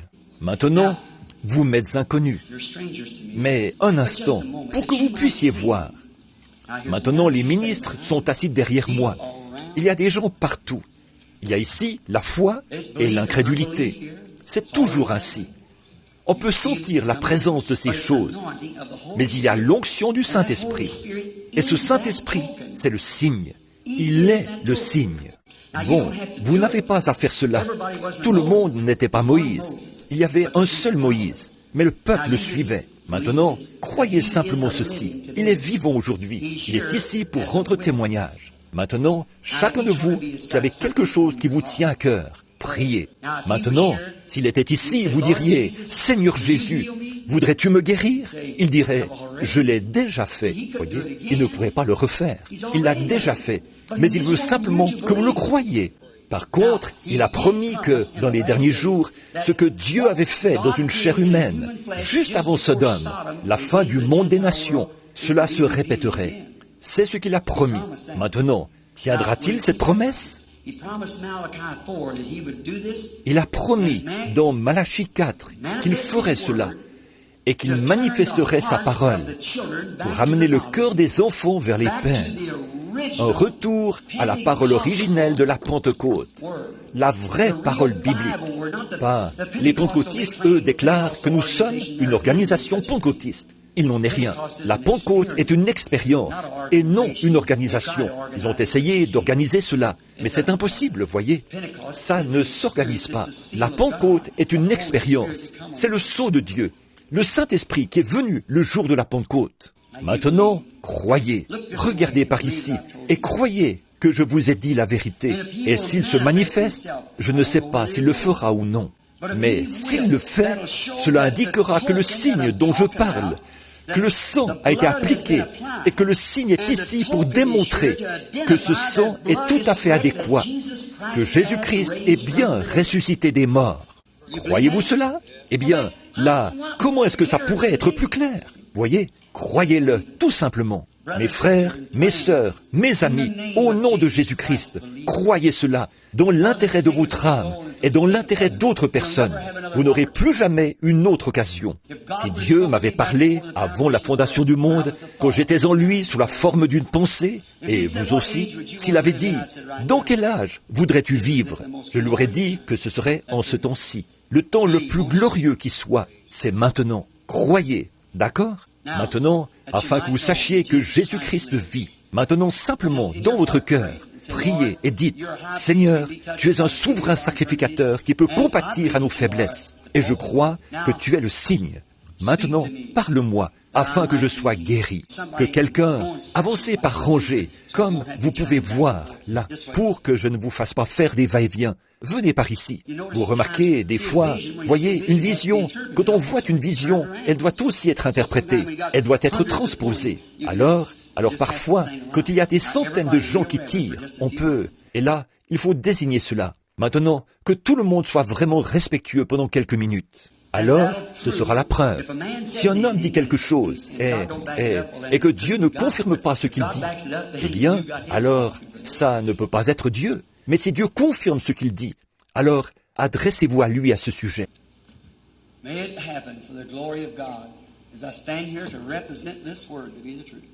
Puisse cela se produire pour la gloire de Dieu, comme je me tiens ici pour attester que cette parole est la vérité. Il y a un homme assis juste là. J'aimerais que vous soyez capable de voir dans cette dimension, de voir cette lumière. Maintenant, en ce moment, voyez-vous, quelque chose s'est produit. Il vient de mettre de côté. C'est comme si la partie humaine a été mise de côté. C'est un don. Et quand cela arrive, alors c'est un autre monde. Il y a un homme assis là. Il prie. Et ce qui ne va pas chez lui, c'est qu'il a subi une opération, ou quelque chose comme ça, à l'intestin. Et ça fait déjà quelque temps, mais ça ne va pas bien. J'espère qu'il ne va pas le manquer, mais Dieu va m'aider. Je vais citer son nom. Monsieur Price, croyez. Je ne vous connais pas, monsieur. Je vous suis inconnu. Si c'est exact, levez-vous. Si c'est exact et que vous savez, est-ce vrai? Oui, monsieur. Maintenant, ne voyez-vous pas? Qu'est-ce que c'est? C'est le signe qui identifie que Jésus-Christ est ressuscité des morts et qu'il est le même hier, aujourd'hui et éternellement. Il agit dans la chair humaine, comme il l'avait fait là-bas, devant Abraham. L'Église est l'une avant Sodome. Et Jésus a dit, cela arrivera de nouveau à la venue du Fils de l'homme. Tenez, voici un autre homme assis ici, le regard fixé sur moi, un vrai contact. Cet homme souffre de maux d'estomac et de maux de dos. Il s'appelle Monsieur Flanagan. Je ne vous connais pas, mais c'est vrai. Celle qui est assise à côté de vous, c'est votre femme. Elle souffre, elle aussi. Croyez-vous que Dieu est capable de me révéler quelque chose maintenant, par votre bon contact de la foi? Votre femme a un problème de dos, et elle a un problème gynécologique dans l'utérus. Ça, c'est ainsi dit le Seigneur. Maintenant, qu'est-ce que c'est? Qui fait cela? La Bible dit qu'il est un souverain sacrificateur qui peut compatir à nos faiblesses. La Bible dit que la parole de Dieu est plus tranchante qu'une épée à deux tranchants quand elle est prêchée. Elle tranche sans prêter attention à une célébrité, à une dénomination, ni à quoi que ce soit. And then it also identifies itself as a what? A discerner of the thoughts that's in the heart. Is that right? It's exactly right. If you could only believe it. Just believe it with all your heart. Et aussi, elle s'identifie comme étant quoi? Celle qui discerne les pensées du cœur. Est-ce vrai? C'est l'exacte vérité. Si seulement vous pouviez croire cela, croyez-le de tout votre cœur. There's a lady sitting right here. She's got tumors. Il y a une dame assise juste ici. Elle a des tumeurs. Elle n'est pas d'ici. Elle est de Sacramento. Her name is Mrs. Elle s'appelle Madame Bradley. Stand up on your feet if that's Levez-vous si c'est vrai, madame. Raise your hands if that's Et si nous ne nous connaissons pas, I truly levez la believe main si c'est vrai. Est-ce vrai? Je crois réellement qu'elles sont parties. Maintenant, ça, c'était juste une femme assise là. Voilà une femme assise là-bas, au fond. Elle porte un chapeau, un genre de chapeau brun. Ce chapeau a des plumes. Elle est en train d'enlever ses lunettes. Elle est assise là à prier. Elle priait pour que quelque chose se produise. Qu'est-ce qui a poussé cette femme à le faire? Elle vient d'être guérie d'un problème cardiaque. Elle prie pour son frère. Lui aussi souffre d'un problème cardiaque. Elle a un beau-frère qui n'est pas sauvé. Elle est en train de prier pour son salut. Ça, c'est ainsi dit le Seigneur. If that's right, lady, stand up on your feet so that people can know she's sitting right there saying this, praying for them people, man. That's right, wave your hand, lady, back and forth so they can see. How can I tell her what she's praying about from the platform here? Madame, si c'est vrai, levez-vous pour que les gens le sachent. Elle était assise juste là, à dire ces choses, à prier pour ces gens-là. Madame, si c'est vrai, faites signe de la main pour que les gens voient. Comment ai-je pu lui dire pourquoi elle était en train de prier alors que je suis ici, sur l'estrade? Here's a man Voici sitting un right homme qui est assis juste ici. Il souffre de douleurs au genou. Il est en train de prier pour un ami qui est handicapé. En fait, il n'est pas d'ici. Il est de Santa Maria, d'un endroit qu'on appelle Santa Maria. Et son nom, les gens l'appellent Tony. Levez-vous si c'est vrai. Je ne vous connais pas. Tenez votre signe devant votre prière.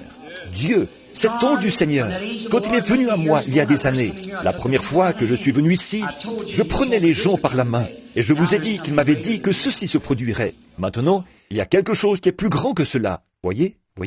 Et cela évolue constamment. Pourquoi? En gardant ce signe devant cela. Voyez-vous, le Saint-Esprit lui-même, il est vivant.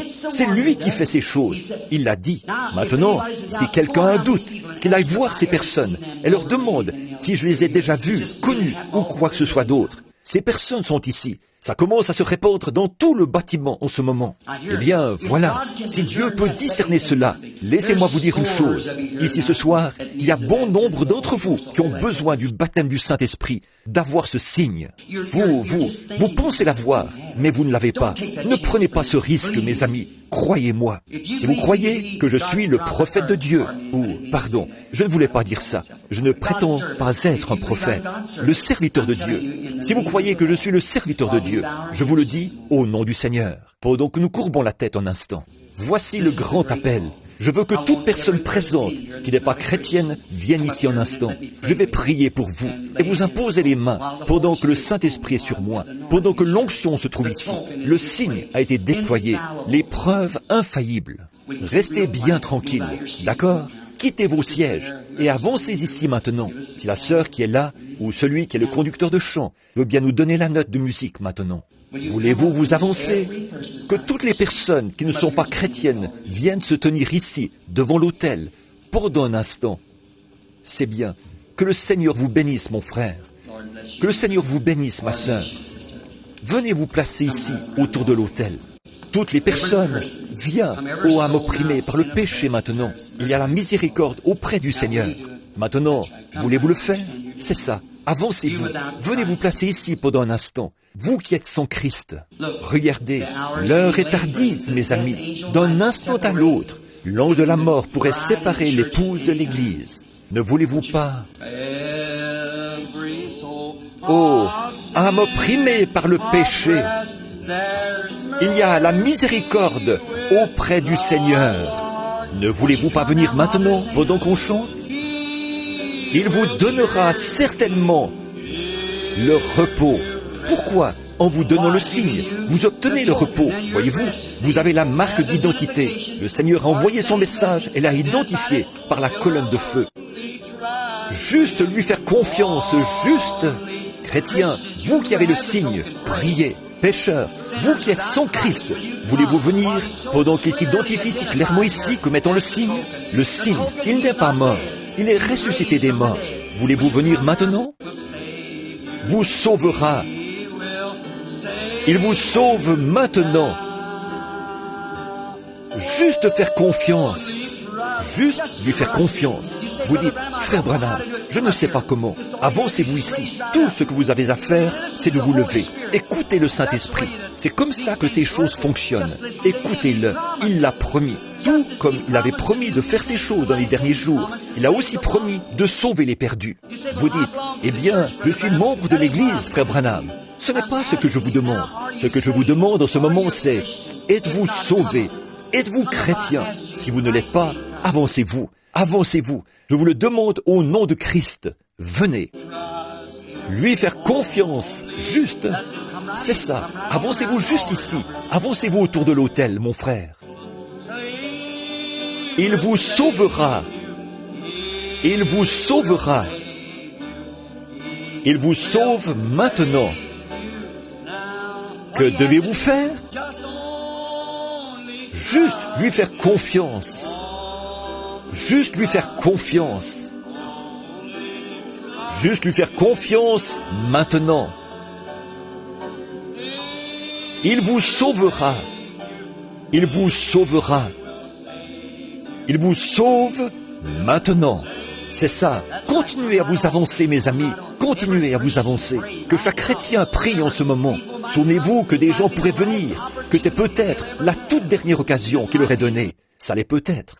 S'il peut discerner les pensées du cœur, il me dit ceci, et c'est vrai. Beaucoup ici, ne laissez pas Satan vous tromper. Ma sœur, mon frère, ne le laissez pas le faire, je vous en prie. Recevez le signe de Dieu ce soir. Voulez-vous venir maintenant? Maintenant. Vous devez juste lui faire confiance. Juste lui faire confiance. Juste lui faire confiance maintenant. Il vous sauvera. Il vous sauvera. Il vous sauve maintenant. Ô Dieu, je te prie au nom de Jésus d'abaisser ton regard sur cet auditoire et de le passer au peigne fin. Je prie que le grand Saint-Esprit qui est présent en ce moment et qui montre que Jésus-Christ est le même hier, aujourd'hui, éternellement. Seigneur, là Satan ne peut plus chercher à s'incruster. Tu es ici, en train de t'identifier. Tu te tiens ici parmi nous, dans la chair humaine. Et tu t'identifies par le signe qui devait démontrer ton identité. Le signe doit identifier Jésus-Christ, sa résurrection. Il est ici, en ce moment, en train de l'identifier, en faisant les choses mêmes qu'il avait faites quand il était ici dans un corps physique. Ô Dieu notre Père, puissent les gens voir et se rendre compte que toutes ces écritures et toutes ces choses sont parfaitement accomplies. Que chaque âme vienne maintenant, Seigneur. Une fois de plus, Père, va parler au cœur, afin que je sois certain. Je te l'ai demandé, et je sais que tu le feras. Tu exauces toujours nos prières. Parle une fois de plus, Seigneur. Je suis sûr que certains ont senti qu'ils devaient s'avancer, mais ils ne l'ont pas fait. Accorde-le, Père. Fais qu'ils viennent maintenant. Je le demande au nom de Jésus. Pendant que nous avons la tête inclinée, levez-vous, d'accord? Et venez maintenant, tandis que nous chantons ce cantique encore une fois. Quittez vos places et avancez-vous. C'est ce que je sens dans mon cœur. Ça ne trompe jamais, voyez? Juste lui faire confiance. Levez-vous, d'accord? Avancez ici et tenez-vous autour de l'autel. Ceci pourrait être la toute dernière occasion que vous aurez. Si vous avez eu dans votre esprit ce petit questionnement, ne prenez aucun risque. Ne prenez aucun risque, mon ami. Voyez, la pluie est venue. Les gens n'ont pas reconnu ce qu'il en était. L'ange de la mort a frappé. Les gens ne pensaient pas que c'était vrai. Moïse leur avait dit que cela arriverait. Il avait été clairement identifié par Dieu. Vous dites, mais je suis presbytérien, je suis méthodiste, je suis baptiste. Ça n'a absolument rien à y voir. Voyez, venez. Je vous le demande, venez maintenant. Venez et recevez-le véritablement. Avant de rouler à toute vitesse, vous vous assurez d'avoir bien vérifié vos pneus, ou avant d'aller en vacances, vous vous assurez d'avoir bien vérifié l'état de votre voiture. Ne voulez-vous pas recevoir en vous la marque d'identité de la résurrection? Ne voulez-vous pas venir? Que Dieu vous bénisse. C'est bien. 6, 7, 8 se sont ajoutés depuis. Ça me coûte d'arrêter ici. Voulez-vous venir?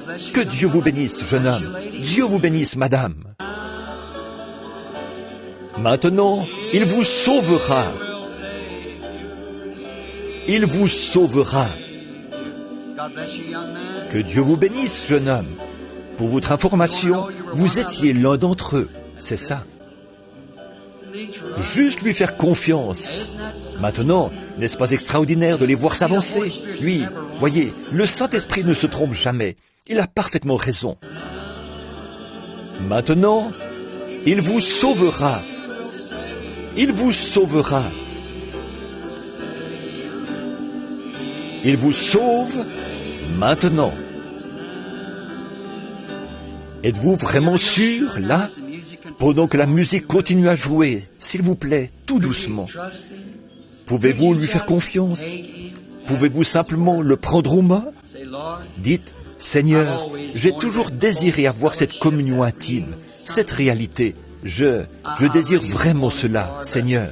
Mais je n'ai vu tellement d'imitations ridicules. Mais bien sûr, ça, c'est Satan. Il fait ça pour que vous fassiez fausse route. J'ai vu des gens qui prétendaient l'avoir. Ça, voyez, ça montre tout simplement que la chose véritable se trouve quelque part. Si vous trouvez un faux dollar, c'est simplement parce qu'il a été fabriqué par imitation du vrai dollar. Voyez, ne voulez-vous pas venir? Faites-lui vraiment confiance, qu'il vous donnera le Saint-Esprit. Alors qu'il s'est très bien identifié ici devant vous, s'est identifié ici devant environ 3000 personnes, s'est montré ici. Il l'a fait à Bombay, devant 500 000 personnes. Il l'a fait devant environ 150 000 ou 175 000 personnes à Durban, en Afrique du Sud, où 30 000 purs indigènes sont venus à Christ d'un seul coup. Voyez, l'évangile en Amérique, c'est presque terminé, mes amis. Elle est presque arrivée à sa fin. Si vous croyez que je suis en contact avec Dieu, souvenez-vous-en, c'est vrai. Ne voulez-vous pas venir maintenant? Je vais demander à nos frères dans le ministère qui sont ici de bien vouloir descendre de l'estrade et se placer tout autour, ici, pour prier pour les gens. Tous les autres, vous pouvez courber la tête, à moins que vous vouliez venir pendant qu'ils se tiennent ici tout autour de l'autel. Je vais prier avec vous. Je veux que vous, les frères, vous vous approchiez là, parce que ces gens deviendront des membres de vos églises. Ils sont venus, ils acceptent Christ maintenant. Ne voulez-vous pas venir vous tenir là? Quelqu'un d'autre voudrait-il venir maintenant? L'autel est encore ouvert à tous. Bientôt, il pourrait être trop tard. Pensez-y, le grand Saint-Esprit qui vient identifier Jésus-Christ comme étant vivant après 2000 ans. Nous voyons sa propre nature accomplir la chose même qu'il avait promis d'accomplir. Je suis très reconnaissant pour vous, mes amis. Vous êtes ces ouvriers de la 11e heure qui se tiennent là, qui entrent maintenant. Je suis très heureux que vous soyez venus. Chacun de vous, souvenez-vous que c'est Dieu qui vous a dit de venir. Humainement, vous ne l'auriez pas fait, mais Dieu vous a dit de le faire. Maintenant, pendant que ces frères-ci et moi prions, puisse le Seigneur, si un ministre est là, bien sûr, tous les frères dans le ministère, venez. Vous avez des églises et tout, dans les environs. Venez et joignez-vous à ces gens. Certains d'entre eux s'étaient égarés. Certains d'entre eux viennent pour la première fois. Ils se tiennent ici maintenant. Allez vers ces gens, approchez-vous d'eux, avancez-vous parmi eux et dites-leur, je suis le pasteur untel, je suis ici pour prier avec vous, mon frère, je vous aime et je suis ici pour prier avec vous. Regardez, avancez-vous, venez par ici, venez de ce côté. Il y a de la place par ici, que certains d'entre vous s'avancent par ici. Juste, c'est ça, allez vers ces gens, dites, je suis le pasteur untel. Posez votre main sur l'épaule de quelqu'un et dites, chère sœur, cher frère, je viens prier avec vous. Je viens vous aider à trouver Christ. Approchez-vous d'eux maintenant. Dites, je serai content de faire tout ce que je peux pour vous. Nous allons prier maintenant. J'ai demandé à l'Assemblée de bien vouloir courber la tête avec nous maintenant, pendant que nous serons en prière. Que chacun de vous, les pasteurs, prenne une personne sur qui vous posez vos mains. Que chaque pasteur aille au milieu de ce groupe de gens, afin de poser ses mains sur quelqu'un. C'est ça. Que chacun de vous confesse qu'il a eu tort. Et souvenez-vous, ce même Jésus est ici en ce moment. Je vous le certifie. Cette lumière est ici même, au milieu de vous. Il est le Christ. Demandez-lui simplement de vous pardonner, et Dieu vous purifiera de tout péché. Ne bougez pas de là, et le pasteur vous conduira à la repentance et jusqu'au signe. Et là, ce sera réglé. Seigneur Jésus, nous t'amenons ce soir, Seigneur, tous ces mouchoirs et tout, pour la gloire de Dieu, afin que tu guérisses tous ces gens sans exception, pour ta gloire. Père, nous, cet auditoire, nous te voyons très clairement identifié par ta parole.